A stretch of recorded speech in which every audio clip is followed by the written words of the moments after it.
కొద్ది రోజుల క్రితం స్పీకర్ నుంచి నోటీసులు అందుకున్న ఎమ్మెల్యే దానం మంత్రి శ్రీధర్ బాబుతో భేటీ అయ్యారు.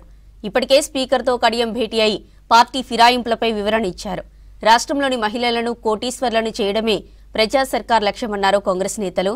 మత్స్యకారుల కుటుంబాలకు చేపల పెంపకంతో ఉపాధి కల్పిస్తున్నామన్నారు. ఇక తెలంగాణ వ్యాప్తంగా ఇందిరమ్మ చీరల పంపిణీ కార్యక్రమంలో పాల్గొన్నారు ప్రజాప్రతినిధులు. హైదరాబాద్ మినిస్టర్స్ క్వార్టర్స్ లో మంత్రి శ్రీధర్ బాబుతో భేటీ అయ్యారు ఖైరతాబాద్ ఎమ్మెల్యే దానం నాగేందర్. పార్టీ ఫిరాయింపులపై కొద్ది రోజుల క్రితం స్పీకర్ నుంచి నోటీసులు అందుకున్నారు దానం.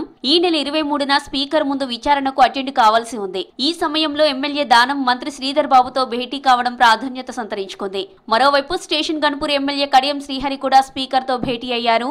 నోటీసులకు సంబంధించి వివరణ ఇచ్చేందుకు తనకు మరికొంత సమయం కావాలని స్పీకర్ను కోరారు కడియం. ప్రస్తుత పరిస్థితుల్లో ఎమ్మెల్యే పదవికి దానం రాజీనామా చేస్తారనే ప్రచారం జరుగుతోంది. సిద్దిపేట జిల్లా చేర్యాల మండల కేంద్రంలో నూతనంగా నిర్మించిన 30 పడకల ప్రభుత్వ ఆసుపత్రి భవనాన్ని ప్రారంభించారు ఎంపీ చామల కిరణ్ కుమార్ రెడ్డి. బీబీనగర్ మండల కేంద్రంలో ప్రాథమిక ఆరోగ్య కేంద్రాన్ని ప్రారంభించారు ఎంపీ చామల.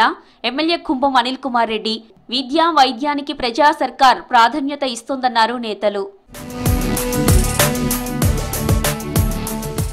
రాష్ట్రంలోని 1 కోటి మంది మహిళలను లక్షాధికారులను చేయాలనే దృఢ సంకల్పంతో ప్రజాప్రభుత్వం పనిచేస్తోందన్నారు నకిరేకల్ ఎమ్మెల్యే వేముల వీరేశం.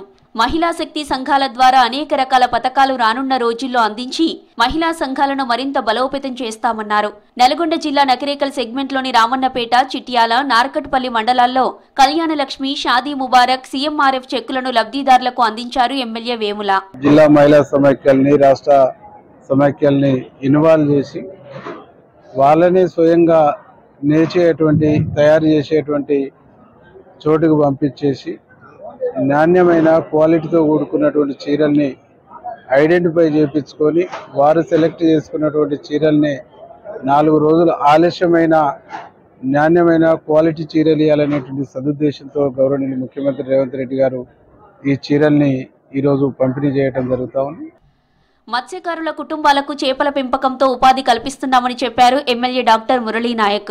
మహబూబాబాద్ జిల్లా కేంద్రంలోని కంబాల చెరువులో 126,000 చేప పిల్లలను వదిలారు. చెరువులను అన్యక్రాంతం కాకుండా కాపాడుకోవాల్సిన బాధ్యత అందరిపైన ఉందన్నారు. కాంగ్రెస్ పాలనలో 100% నాణ్యమైన చేప పిల్లలను పంపిణీ చేస్తున్నామన్నారు.